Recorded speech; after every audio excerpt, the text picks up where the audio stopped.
-1 press conference of England with coach Southgate and Harry Kane. Simultaneous translation is provided in German, English and Dutch. To ask your question, please raise your hand, state your name and your media house, and let us know to whom the question is directed to. Can I have a show of hands, please? Let's start up front here. Thank you. Hi, it's Kaveh Solokol from Sky Sports. Gareth, your players have been speaking in glowing terms about you this week. Do you sense that they want to win tomorrow, not just for their country, but also for you? I mean, look, I'm very fortunate to have a fabulous group of players, and I think we work as a team. We always have. Whenever we're talking about the games, how we've done, it's always reviewed in terms of what we could do better as a coaching team, as well as what the players might do better. We have very open dialogue about that.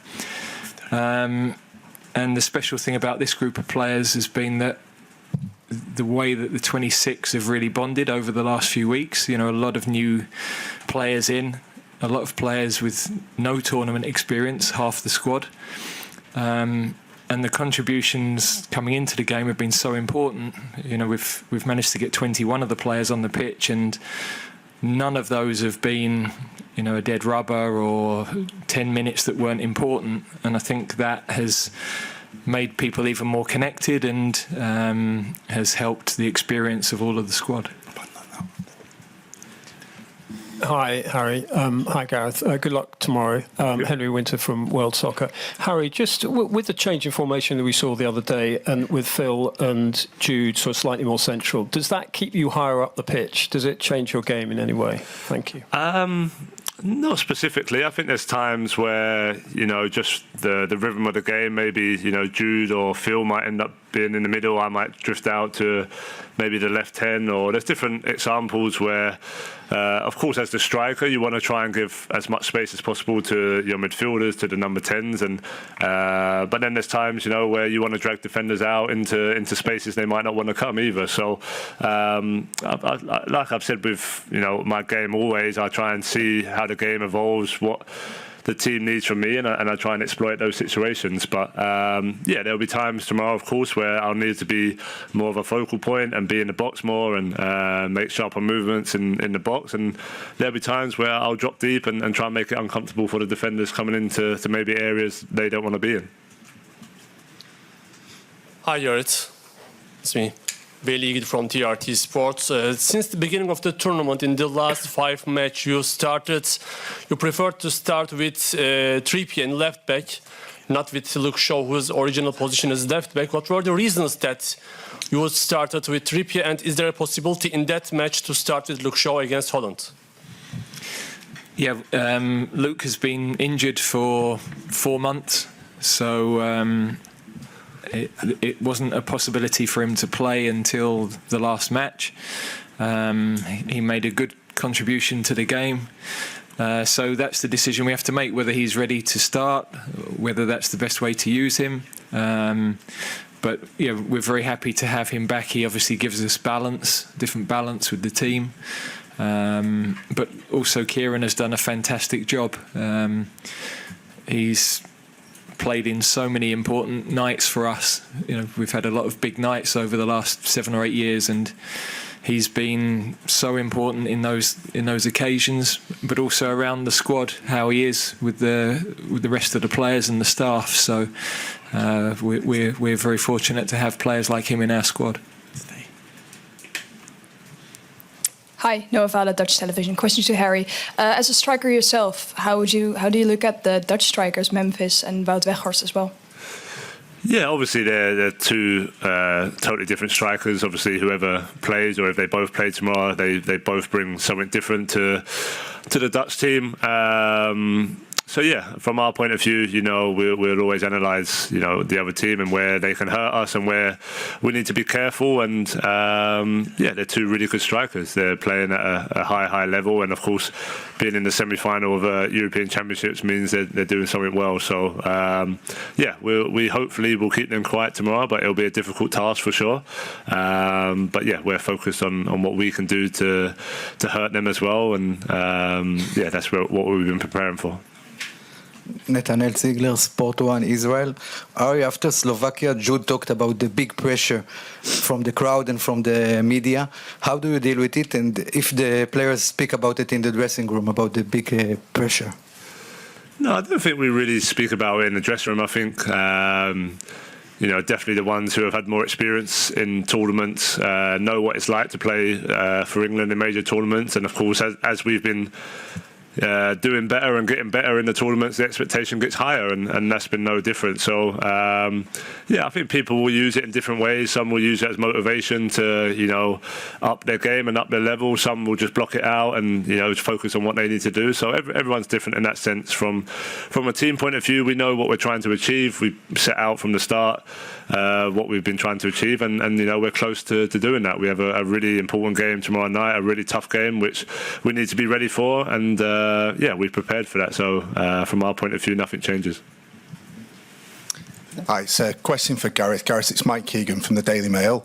Just wondered if you were aware of the well-publicised background of the referee for the game tomorrow night and the issues with Jude a couple of years ago, whether that caused you any concerns and whether it was anything that you've spoken to Jude about ahead of the game?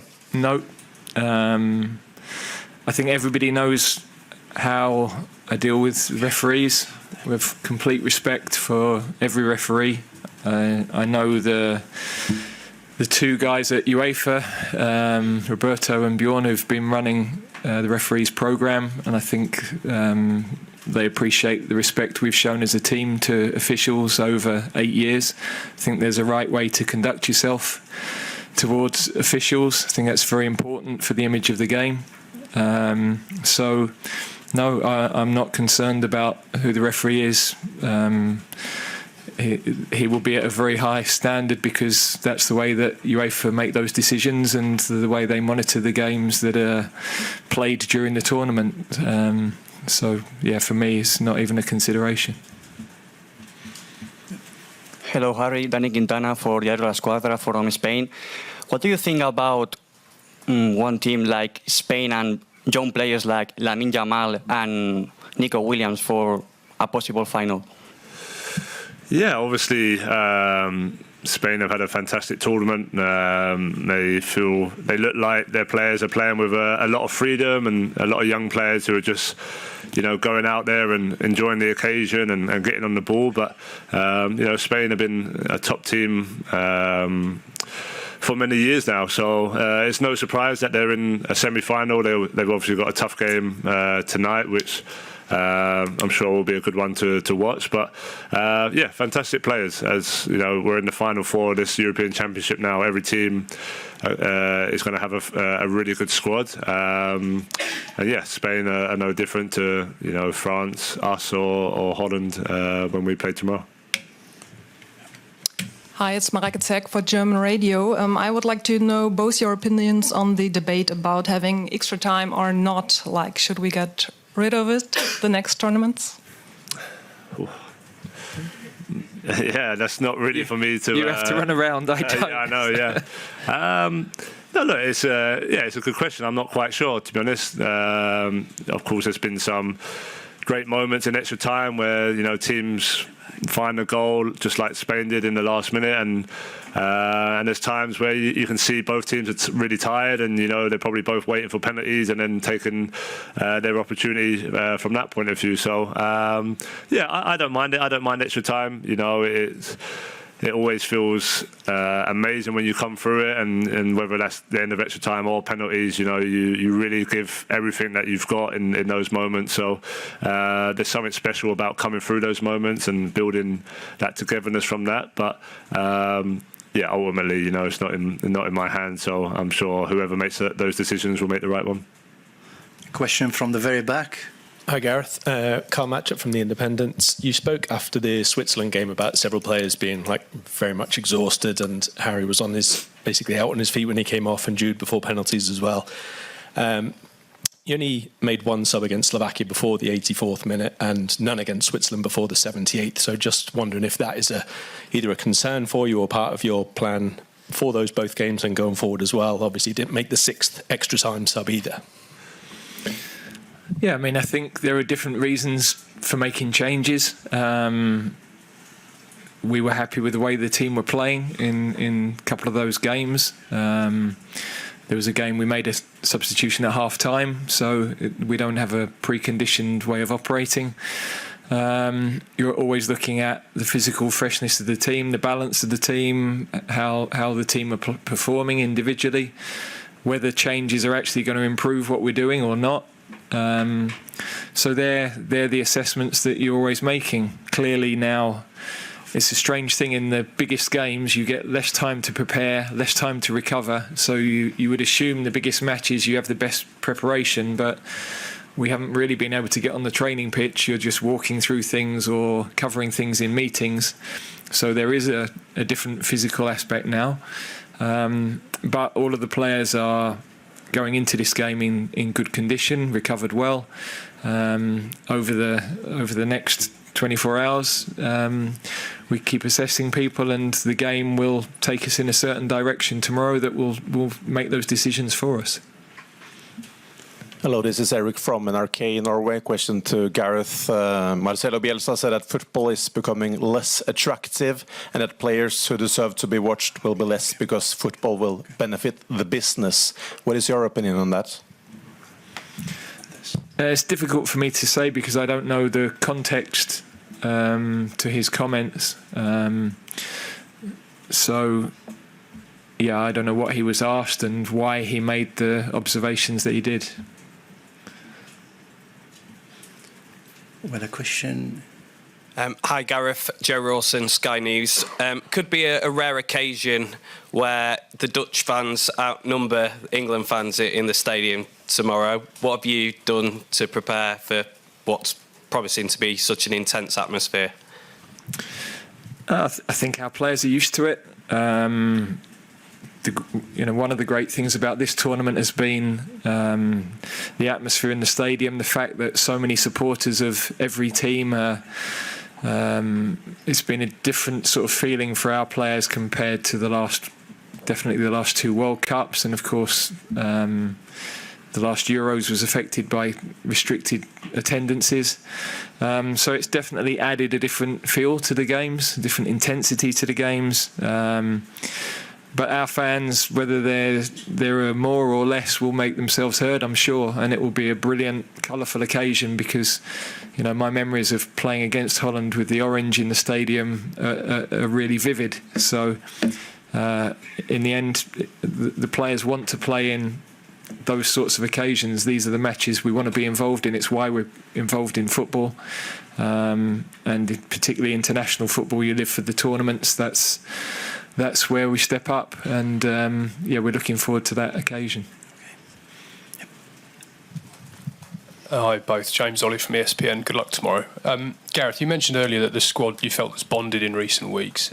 Do you feel now they're in the right mindset to peak at the end of this tournament, and how do you help them do that? Yeah, there's been a definite shift. I was really interested.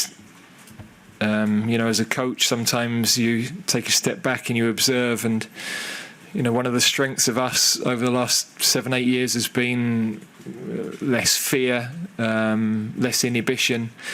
But I think at the beginning of the tournament, the expectation weighed quite heavily, and of course the external noise was louder than it's ever been. So I felt we couldn't quite get ourselves in the right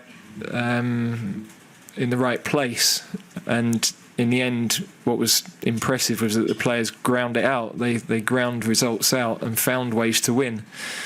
I felt that shifted once we'd got into the knockout stage, and definitely in the quarter-final I thought you saw a better version of us with the ball, freer. I'm not sure any of the messaging changed, but I just felt the group changed, and You're now into that moment in the tournament where it's what's possible, what's achievable, rather than what might go wrong, and that's different for a player, for an athlete. So, yeah, this is now the chance to make history, which we've enjoyed doing that. Chance to get to the first final, not held in England. First time England will have ever done that. So we're trying to break new ground. That's difficult and it's complicated, but the players have responded brilliantly, and the resilience that's been built. You know, you can bond. We've been very fortunate. We've had Ed Sheeran in to sing, and it was great. The players had a couple of beers before the last game. You can bond in that way, but when you're having to head the ball out your box in the 92nd minute and you're having to find a goal in the 96th minute, there's nothing stronger than that for building the spirit of a team. Hi Gareth, Dan Kilpatrick, Evening Standard. I just wondered what kind of game you're expecting tomorrow. Do you expect it to be more open, or are you expecting the Dutch to sit in and kind of make it difficult for you like the other teams have done? Well, that wouldn't be normal for the way Dutch teams play, and it's not what we've seen from them. Equally, you know, Ronald's an experienced coach. He could approach the game in a very different way to the games that they've played already. So we're prepared for anything. I think it will be an exciting game. You've got a lot of very good players on the pitch, a lot of good forward players, both teams. So we've got to be another step from what we showed in the last game. It's another step up in terms of the quality of some of the opponents, and we have to be ready for that. Mr. Southgate, Pascal from Dutch television. Maybe you heard already the story about the Dutch team is a little bit delayed, a little bit of more delay, because they travel by train. It's not possible, and they have to take a plane. Do you think it has some influence on their preparation, and what would your reaction be if it's happened to you? No, we would be calm, control what we can affect. We don't play until 9 o'clock tomorrow, so there's plenty of time. I'm sure they'll still get dinner when they arrive. So, I don't see that having any impact on the game, really. Thank you. Hi, Mitch Phillips from Reuters. Question for Harry. Could you, Harry, talk about the difference in mentality for you and some of the players around you from 2018, when that was like a first semi-final, and now you're looking at a third, this is becoming a kind of routine, if you like. Is it a different mindset for you, the way you're going into this game now? Well, I think you just use the past experiences to help you. You know, we've got a lot of players who have, experienced big games on an international level and also big games at a club level. So you try and use all that experience over, the course of your career to prepare you in the best way possible and to control the nerves and control the excitement. Tomorrow night will be no different. We, like I touched on earlier, we had a goal and we had a target of where we want to be and what we think is achievable. And step by step, we've been getting closer to that target. And we prepared tomorrow like we prepare any other game. And I just think during the game, you lean on experiences, you lean on the leaders in the team who have been there and done that to help maybe some of the players who haven't. But ultimately, it's about going out there and taking the opportunity with both hands. We've put ourselves in a great spot, and we've got a big game tomorrow to reach back-to-back finals in the European Championships. It'll be an amazing achievement, and we have that opportunity to go and do that. We'll take 3 last questions. Thank you. Harry, it's Oliver Kane from The Athletic. When the manager's talking about the noise that there was at the start of the tournament in the group stage especially, and the pressure, expectation, did you as players, and as captain in particular, did you do anything different? Did you have meetings and grab them all together, especially the younger players, and spell out any different message to help them through it? No, there wasn't no meetings. I think, as one of the leaders, as the captain in the team, you're always talking to your players, you're always talking to, especially the newer players, they're always asking you questions about experiences, etc. And I think we do a pretty good job of preparing all the players, before the tournament of, what tournament football is like, because of course you have to go out there on the pitch and perform well and do that side of it. But tournament football, there's a lot that goes into it. There's a long time away of each other, a lot of preparation, a lot of time in the hotel. There's a lot of media attention, so it's about dealing with all of that. And I think over the years, since Gareth's been here and since I've been captain, we've handled that really well. And this tournament has been no different. Like the expectation has maybe been a little bit different from the start, and maybe the noise has been a bit louder. But I think we've all handled that really well. And like I said, some players will use it as motivation, some players will block it out, and ultimately it's just down to what we want to achieve. And we have a really close togetherness, not just players but staff as well. And we've all been in the same direction for a while now, and that's all we're thinking about. In the back. Hi, Eric Peters from Germany. Question to both of you. You're trying to learn a bit of German. How is it going? Do you already know the German word for European champion? I don't. No, strangely, it wasn't one I looked for either. So I know how to turn right at the underground station, but that's about it, I'm afraid. So, thank you. The last question over here, please.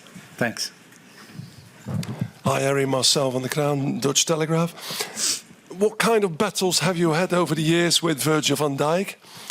Can you describe them a bit? What sort of duels you had? And are you actually happy to play him tomorrow, or would you rather have had Matthijs de Ligt, who you have known a little bit more now? Yeah, no, of course, Mata has been a teammate of mine now for the last year. Fantastic player, fantastic guy. Obviously, I'm not sure if he's going to start tomorrow or not, but if he does, we've had a lot of battles in training, so I'm sure tomorrow will be no different. And in terms of Virgil, we've had some really good battles over the year, from when he was at Southampton, at Liverpool. A lot of tough games, a lot of big games, and sometimes he's won that battle, sometimes I've won that battle. So tomorrow night will be a tough game. Whoever plays will be tough opponents, and I'll always prepare in the same way of trying to make their life as uncomfortable as possible. But I'm sure he'll try and do the same to me. So I enjoy playing against the best players in the world. That's what you play football for. That's why you want to play these games, and I'm looking forward to that challenge tomorrow. Thank you very much. Thank you. Thank you.